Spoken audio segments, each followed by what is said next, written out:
Welcome to exam सहपाठी। आज के इस हिस्ट्री के प्रैक्टिस सीरीज 20 में हम लोग भारत के नवजागरण टॉपिक से कुछ महत्वपूर्ण प्रश्नों को सॉल्व करेंगे। तो आइए इसको स्टार्ट करते हैं। सबसे पहला प्रश्न देखते हैं, प्रार्थना समाज की स्थापना किसके द्वारा की गई थी। तो प्रार्थना समाज जो है हमेशा आपके एग्जाम्स में पूछा जाता है। तो प्रार्थना समाज की स्थापना की गई थी आत्माराम पांडुरंग के द्वारा। और इसमें एक क्वेश्चन आपसे और पूछा जाता है कि ये प्रार्थना समाज की स्थापना किसके जो है प्रेरणा से की गई थी। तो ये केशव चंद्र सेन की प्रेरणा से किसके द्वारा की गई थी, तो आत्माराम पांडुरंग द्वारा। ठीक है ना। तो हमारे एग्जाम के लिए क्या इंपॉर्टेंट है कि किसके द्वारा की गई थी, तो आप इसका आंसर याद रखेंगे।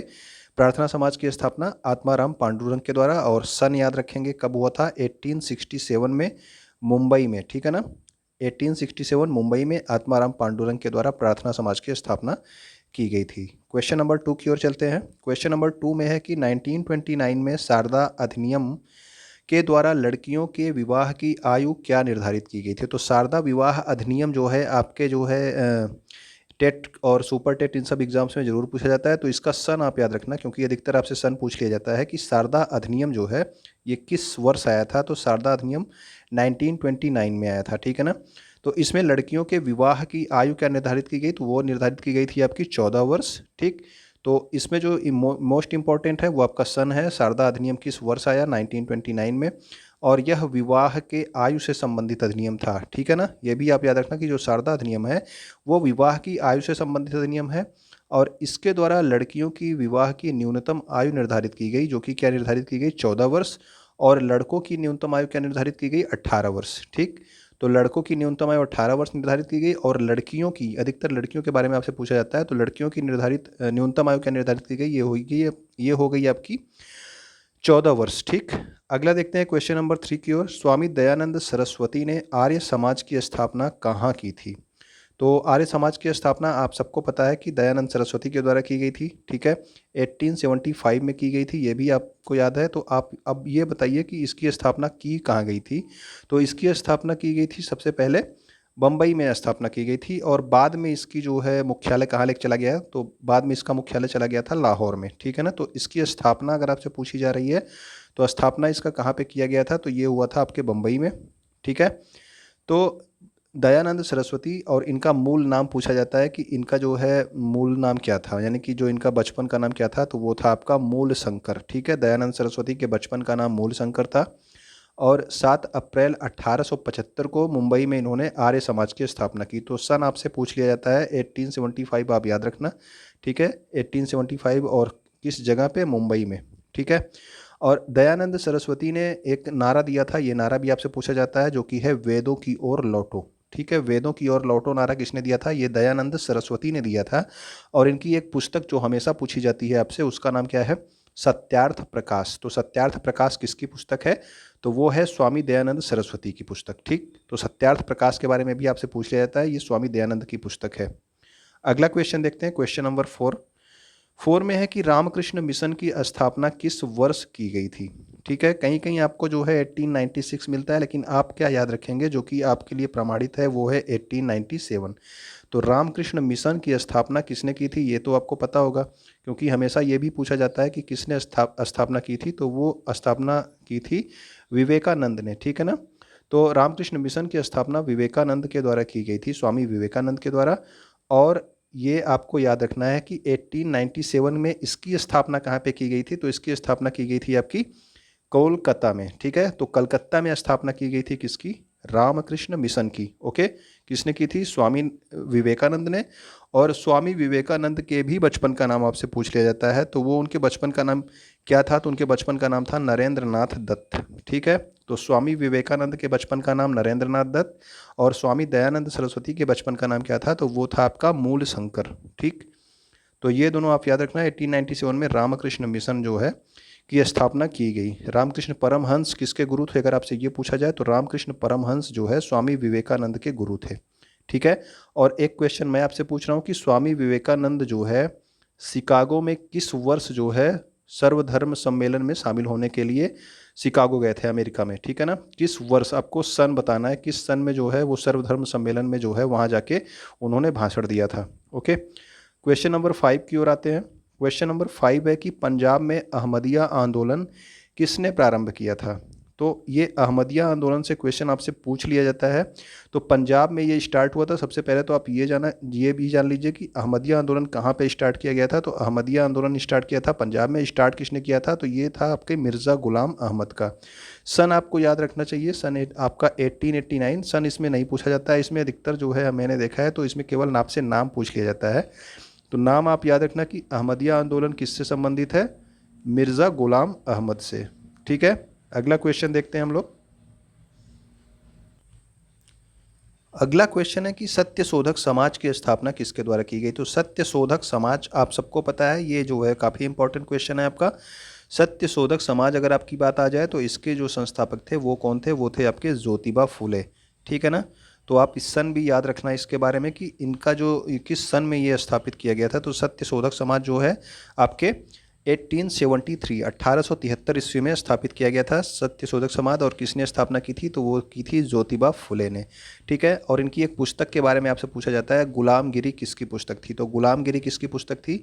तो गुलामगिरी भी जो है ज्योतिबा फुले जी की ही पुस्तक थी। ठीक है। अगला क्वेश्चन देखते हैं, क्वेश्चन नंबर 7 में। किसने हिंदू विधवा पुनर्विवाह अधिनियम 1856, ये सन बहुत ही इंपॉर्टेंट है, आप याद रखिए जरूर कि हिंदू विधवा पुनर्विवाह अधिनियम जो है किस सन में पारित हुआ था, ये आपसे पूछ लिया जाता है। सन जो है जरूर पूछा जाता है, इसमें अधिकतर सन ही पूछा जाता है। तो 1856 में जो है हिंदू विधवा पुनर्विवाह अधिनियम जो है पारित किया गया था। ठीक है। और इसको पारित कराने में महत्वपूर्ण भूमिका किसने निभाई थी? तो वो आपकी थी किसकी? ईश्वरचंद्र विद्यासागर की। ठीक है ना। तो ईश्वरचंद्र विद्यासागर ने हिंदू विधवा पुनर्विवाह अधिनियम 1856, ये सबसे ज़्यादा इंपॉर्टेंट है 1856, ये आप जरूर याद रखना। ठीक है। अब इसमें देखिए, ईश्वरचंद्र विद्यासागर के प्रयासों के फलस्वरूप 26 जुलाई 1856 को, ठीक 26 जुलाई 1856 को हिंदू विधवा पुनर्विवाह अधिनियम पास हुआ। ठीक। तो ईश्वरचंद्र विद्यासागर आप याद रखना, उसके अलावा 1856 आप जरूर याद रखना, ये मत भूलना। हिंदू विधवा पुनर्विवाह अधिनियम। शारदा अधिनियम कब था? अभी जो है आपको बताया गया ऊपर, अगर आपको याद हो अभी तो आप कमेंट करके तुरंत बताइए ताकि आपको हमेशा के लिए याद हो जाए। ठीक है। शारदा अधिनियम जो अभी आपको ऊपर बताया गया है, जिसमें लड़कियों की उम्र 14 वर्ष की गई थी। मिरातुल अखबार और संवाद कौमुदी का प्रकाशन किसके द्वारा किया गया? तो मिरातुल अखबार और संवाद कौमुदी ये किससे संबंधित है? तो मिरातुल अखबार और संवाद कौमुदी आपकी राजा राम मोहन राय से संबंधित है। मिरातुल अखबार जो था ये आपके किस भाषा का था? तो ये जो है फारसी भाषा में इसका प्रकाशन किया गया था। और संवाद कौमुदी में जो है, संवाद कौमुदी में क्या किया गया था? इसमें सती प्रथा पर प्रहार किया गया था। ठीक है ना। इसमें सती प्रथा का विरोध किया गया था, किसमें? संवाद कौमुदी में। ठीक। तो ये आप याद रखना किससे संबंधित है? राजा राम मोहन राय से।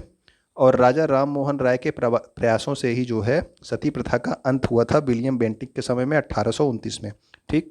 राजा राम मोहन राय ने 1828 ईस्वी में ब्रह्म समाज की स्थापना की। ये क्वेश्चन भी बहुत इंपॉर्टेंट है, हमेशा आपसे पूछा जाता है। सन इसका जरूर याद रखिएगा कि किस सन में ब्रह्म समाज की स्थापना हुई थी। तो वो हुई थी आपके 1828 में। और किसने स्थापना की थी? राजा राम मोहन राय ने। और इन्हें जो है भारतीय पुनर्जागरण का पिता या फिर भारतीय राष्ट्रवाद का पिता, ठीक है, तो या फिर जो है प्राचीन और आधुनिक के बीच का सेतु, इस तरह से इनको जो है कई सारे नामों से पुकारा जाता है। अधिकतर आपसे जो पूछा जाता है वो पूछा जाता है भारतीय पुनर्जागरण का पिता किसको बोला जाता है? तो वो बोला जाता है राजा राम मोहन राय को। या फिर भारतीय राष्ट्रवाद का पिता राजा राम मोहन राय। ब्रह्म समाज बहुत इंपॉर्टेंट है 1828 में, इसको आप जरूर याद रखिएगा। ठीक। मिरातुल अखबार और संवाद कौमुदी किससे संबंधित है? ये भी राजा राम मोहन राय से संबंधित है। इसके अलावा भी इन्होंने कई पत्रिकाओं को जो है प्रकाशित किया था, लेकिन अधिकतर आपसे ये सब पूछे जाते हैं। बाकी आप अगर आपने अभी आपको देखना हो तो आप थियरी वाली वीडियोस देख लीजिएगा, उसमें आपको डिटेल से सारी चीज़ें बताई गई हैं। ठीक है ना। यंग बंगाल आंदोलन के प्रेरक कौन थे? तो यंग बंगाल आंदोलन के प्रेरक कौन थे? तो यंग बंगाल आंदोलन जो है ये इंपॉर्टेंट है, इसको आप जरूर याद रखना। ठीक है। तो यंग बंगाल आंदोलन के जो प्रेरक थे ये थे हेनरी विवियन डिरोजियो। ठीक है। तो ये यंग बंगाल से संबंधित एक जो है विदेशी नाम आप याद रखना, हेनरी विवियन डिरोजियो। ठीक है। ये नाम जरूर याद रखिए, यंग बंगाल हमेशा आपसे पूछा जाता है यंग बंगाल के बारे में। क्वेश्चन नंबर 10 की ओर चलते हैं। डीएवी कॉलेज की सर्वप्रथम स्थापना कहाँ पे हुई थी? तो डीएवी कॉलेज सबसे पहले कहाँ पे स्थापित किया गया? डीएवी कॉलेज था क्या? डीएवी कॉलेज जो है एंग्लो वैदिक स्कूल था, जो कि दयानंद सरस्वती के समर्थकों ने इसको स्टार्ट किया था, और ये सबसे पहले स्टार्ट किया गया लाहौर में। और इसके बाद एक गुरुकुल नाम का जो है कॉलेज स्थापित किया गया, कहाँ पे, हिमाचल प्रदेश में, ठीक है ना। गुरुकुल नाम से, वो भी जो है इन्हीं से वैदिक एंग्लो वैदिक जो है, जो ये आपके दयानंद सरस्वती थे, इन्हीं से संबंधित था। एक गुरुकुल था और एक क्या था, डीएवी कॉलेज। दो तरह के कॉलेजों की स्थापना की गई थी। जो डीएवी कॉलेज थे ये आपके लाहौर में स्थापित किए गए, और आपके गुरुकुल कॉलेज कहाँ पे स्थापित किए, तो ये स्थापित किए गए हिमाचल प्रदेश में, ठीक है ना। तो लाहौर में लाला हंसराज ने सर्वप्रथम 1886 ईस्वी में दयानंद एंग्लो वैदिक कॉलेज की स्थापना की। तो डीएवी कॉलेज जो है ये आपके क्या है, दयानंद एंग्लो वैदिक कॉलेज, इसका फुल फॉर्म है, ठीक है ना। 1886 में कहाँ पे, लाहौर में, ठीक। और गुरुकुल अगर आपसे पूछ लिया जाए तो गुरुकुल आपके हिमाचल प्रदेश में। क्वेश्चन नंबर 11 की ओर आते हैं। इसके अलावा कुछ और नाम है जो आपसे पूछ लिए जाते हैं, जैसे कि खान अब्दुल गफ्फार खां किससे संबंधित हैं, तो ये संबंधित है खुदाई खिदमतगार से, ठीक है ना। तत्वबोधिनी सभा की स्थापना किसने की थी, ये भी आपसे पूछ लिया जाता है। तो तत्वबोधिनी सभा की स्थापना की थी देवेंद्रनाथ टैगोर ने, ठीक है। इन सब में आपका सन इंपॉर्टेंट नहीं है, इसीलिए मैं इसको डायरेक्ट आपका यहाँ पे बता दे रहा हूँ। तत्वबोधिनी सभा किससे संबंधित है, देवेंद्रनाथ टैगोर से। इसके अलावा एकेडमिक एसोसिएशन जो है, एकेडमिक एसोसिएशन आपका किससे संबंधित है, ये भी आपका हेनरी विवियन डिरोजियो से संबंधित है, जो कि किससे संबंधित है, अभी आपको बताया गया ऊपर क्वेश्चन में, यंग बंगाल, ठीक है। यंग बंगाल मैंने अलग से लिया क्योंकि आपको याद रहे, यंग बंगाल अधिकतर पूछा जाता है। इसके अलावा आप इनकी एकेडमिक एसोसिएशन को भी याद रखेंगे, हेनरी विवियन डिरोजियो की, ठीक है। आत्मीय सभा की स्थापना किसने करी, तो आत्मीय सभा की स्थापना किसने करी, तो ये करी है राजा राम मोहन राय में, ठीक। तो ये जो सभी हैं, ये सभी उपयुक्त सभी जो हैं आपके सुमेलित हैं, ओके। तो उपयुक्त सभी आपके सम्मिलित हैं, ये सब आप याद रखना। Tattvabodhini Sabha Debendranath Tagore, academic association Henry Vivian Derozio, और आत्मीय सभा किससे संबंधित है, तो राजा राम मोहन राय से। क्वेश्चन नंबर 12 की ओर आते हैं। सन 1896 में पुणे में किसने विधवा आश्रम को स्टार्ट किया था, तो विधवा आश्रम को स्टार्ट कहाँ पे किया गया था, ये भी आपसे पूछा जाता है। तो कहाँ पे, पुणे में स्टार्ट किया गया था 1896। वो आपको या नहीं याद रहेगा तब भी आपके एग्जाम के लिए चल जाएगा। आपका विधवा आश्रम कहाँ पे स्टार्ट हुआ, पुणे में। और किसने इसको प्रारंभ किया था सबसे पहले, तो वो किया था D.K. कर्वे ने, ठीक है। तो D.K. कर्वे का नाम आप याद रखना। तो D.K. कर्वे ने जो है सबसे पहले पुणे में विधवा आश्रम को प्रारंभ किया था, ठीक है। क्वेश्चन नंबर 13 की ओर आते हैं। थियोसोफिकल सोसाइटी का मुख्यालय भारत में कहाँ था, थियोसोफिकल सोसाइटी जो है ये आपकी जो है अमेरिका में इसकी स्थापना की गई थी, ठीक है। न्यूयॉर्क में इसकी स्थापना की गई थी। और इसका फिर मुख्यालय कहाँ पे खोला गया था, इसका मुख्यालय खोला गया था मद्रास में, ठीक। मद्रास के अड्यार में जो है इसका मुख्यालय खोला गया था। तो इसका जो सही आंसर हो गया, थियोसोफिकल सोसाइटी का मुख्यालय भारत में कहाँ है। अगर आपको डायरेक्ट पूछा जाए कि थियोसोफिकल सोसाइटी का मुख्यालय कहाँ है, और आपको ऑप्शन में मिल जाए क्या, न्यूयॉर्क, ठीक है ना, तो इसका सही आंसर क्या होगा, न्यूयॉर्क होगा, क्योंकि इसकी स्थापना वहीं पे की गई थी, इसका मुख्यालय वहीं पे था। और भारत में इसका मुख्यालय अड्यार मद्रास में खोला गया, ठीक है। तो देखिए इसकी स्थापना किसने की थी, ये भी क्वेश्चन पूछा जाता है।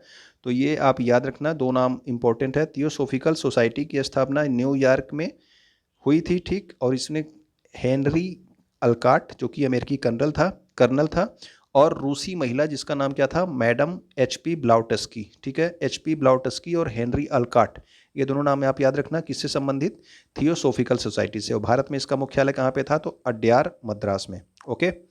अगला क्वेश्चन देखते हैं, क्वेश्चन नंबर 14 की ओर। 1864 ईस्वी में किसने साइंटिफिक सोसाइटी की स्थापना की थी, तो साइंटिफिक सोसाइटी भी आपका इंपॉर्टेंट है, ठीक है। इसके अलावा आप लोग अभी कमेंट करके बताएंगे कि एशियाटिक सोसाइटी ऑफ बंगाल, अभी आपको बताया जा चुका है। एशियाटिक सोसाइटी ऑफ बंगाल की जो है स्थापना किसने की थी, वो नाम आपको बताना है, वो नाम इंपॉर्टेंट है। और सन भी इंपॉर्टेंट है, तो सन भी आप बताएंगे। सन आपका 17 से स्टार्ट था, ठीक है ना। 17 के आगे आपका बताइएगा क्या है, ठीक। तो एशियाटिक सोसाइटी ऑफ बंगाल को मैं पूछ रहा हूँ। तो साइंटिफिक सोसाइटी अगर आपसे पूछा जाएगा, तो साइंटिफिक सोसाइटी 1864 में आपका किसने स्थापित किया था, तो ये स्थापित किया था सर सैयद अहमद खान ने, ठीक। तो सर सैयद अहमद खान ने साइंटिफिक सोसाइटी की स्थापना की थी। सर सैयद अहमद खान ने अलीगढ़ में एक एंग्लो मुस्लिम स्कूल या फिर एंग्लो ओरिएंटल स्कूल, इस तरह से आपसे पूछ लिया जाता है, मोहम्मडन एंग्लो ओरिएंटल स्कूल किसने स्थापित किया था, तो वो सर सैयद अहमद खान ने स्थापित किया था, ठीक है। जो बाद में अलीगढ़ मुस्लिम विश्वविद्यालय के रूप में प्रसिद्ध हुआ। तो ये वाला जो स्टार्ट हुआ था ये तो 1875 में स्टार्ट हुआ था, ठीक है। और अलीगढ़ मुस्लिम विश्वविद्यालय कब बना, तो 1920 ईस्वी में, जब सैडलर आयोग बना था 1917 ईस्वी में, ठीक है। 1917 ईस्वी में सैडलर आयोग बना था। आपको सैडलर आयोग के बारे में जो है पिछले वीडियो में बताया जा चुका है, ठीक, किस सन में बना था। तो 1917 में बना था ये सैडलर आयोग। तो उसी ने जो है सिफारिश की थी और सारे जो है विश्वविद्यालय खोलने के लिए। तो उन्हीं में से जो है अलीगढ़ मुस्लिम विश्वविद्यालय भी एक था, जो कि कब जो है बना था, ये 1920 ईस्वी में इसको विश्वविद्यालय बना दिया गया था, ठीक है ना। अगला क्वेश्चन देखते हैं हम लोग। साइंटिफिक सोसाइटी आप याद रखना सर सैयद अहमद खां, और एशियाटिक सोसाइटी ऑफ बंगाल के जो है उसका नाम अगर आप तक कमेंट ना किया हो तो कमेंट करके जरूर बता दीजिएगा, इंपॉर्टेंट है वो। शारदा सदन नामक आश्रम व स्कूल की स्थापना किसके द्वारा की गई। अभी आपको ऊपर जो बताया गया था वो शारदा अधिनियम था, ठीक है। शारदा अधिनियम 1929 ईस्वी में, जिसमें क्या किया गया कि लड़कियों की उम्र 14 वर्ष शादी की और लड़कों की उम्र शादी की कितनी निर्धारित की गई, 18 वर्ष, ठीक है। ये आपका है शारदा सदन। शारदा सदन नामक आश्रम और स्कूल की स्थापना किसके द्वारा की गई। तो शारदा सदन नामक आश्रम और स्कूल अगर आपसे पूछा जाएगा तो आप याद रखना किनका नाम, पंडिता रमाबाई का नाम, ठीक है। शारदा सदन नामक आश्रम और स्कूल की स्थापना पंडिता रमाबाई द्वारा 1889 ईस्वी में, और क्यों की गई थी, विधवा महिलाओं को शिक्षित करने के लिए, ठीक है। विधवा महिलाओं को शिक्षित करने के लिए पंडिता रमाबाई ने शारदा सदन नामक आश्रम व स्कूल की स्थापना की थी, कब, 1889 में। अगला क्वेश्चन देखते हैं, क्वेश्चन नंबर 16। तो अगला क्वेश्चन है कि किसके प्रयासों के द्वारा मद्रास प्रेसिडेंसी में देवदासी प्रथा का उन्मूलन हुआ। तो सबसे पहले आप ये जानो कि देवदासी प्रथा क्या था। तो देवदासी प्रथा था कि इसमें क्या हुआ कि किसी महिला का जो है किसी मंदिर के साथ विवाह कर दिया जाता था। वो उस मंदिर में जो है अपना नृत्य संगीत और मंदिर की जो है साफ सफाई इन सब का ध्यान रखती थी, ठीक है ना। वो पूरी जिंदगी जो है क्या रहती थी, ब्रह्मचर्य का जीवन पालन करती थी, ठीक है ना। तो ये आपका देवदासी प्रथा था, मद्रास में जो है इसका प्रचलन था। और ये किसके प्रयासों से समाप्त हुआ, तो ये मुथुलक्ष्मी रेड्डी थी, ठीक है। मुथुलक्ष्मी रेड्डी के प्रयासों से जो है ये समाप्त किया गया। कहाँ पे, मद्रास जो है प्रेसिडेंसी में। कौन सी प्रथा थी ये, देवदासी प्रथा, ठीक है ना। तो देवदासी ऐसी स्त्रियों को कहते थे जिनका विवाह मंदिर या अन्य किसी धार्मिक प्रतिष्ठान से कर दिया जाता था, ठीक। तो देवदासी प्रथा किसके जो है प्रयासों से समाप्त हुआ, तो मुथुलक्ष्मी रेड्डी, ठीक, नाम याद रखना। अब ये आपका इंपॉर्टेंट क्वेश्चन हो गया, ठीक है। तो आपको वीडियो अगर अच्छा लगा हो तो आप क्या करेंगे, सबसे पहले तो आप शेयर कर देंगे अपने दोस्तों के साथ, क्योंकि आज है आपका फ्रेंडशिप डे। तो ठीक है, तो फ्रेंडशिप डे जो है आप लोग मनाइए अपने दोस्तों के साथ, वीडियो शेयर करके, फ्रेंड्स आपके खुश। वीडियो आप लाइक करेंगे क्योंकि आपने वीडियो पूरा देखा है, आपको पसंद आया है। और वीडियो देखने के लिए मेरी तरफ से धन्यवाद भी अपने घर लेके जाएंगे, ठीक है ना। तो अगर आप फॉलो करना चाहते हैं तो आप लोग इंस्टाग्राम पे, टेलीग्राम पे और फेसबुक पे एग्ज़ाम सहपाठी जो है पेज को सर्च करके फॉलो कर सकते हैं। वीडियो देखने के लिए आपका बहुत बहुत धन्यवाद।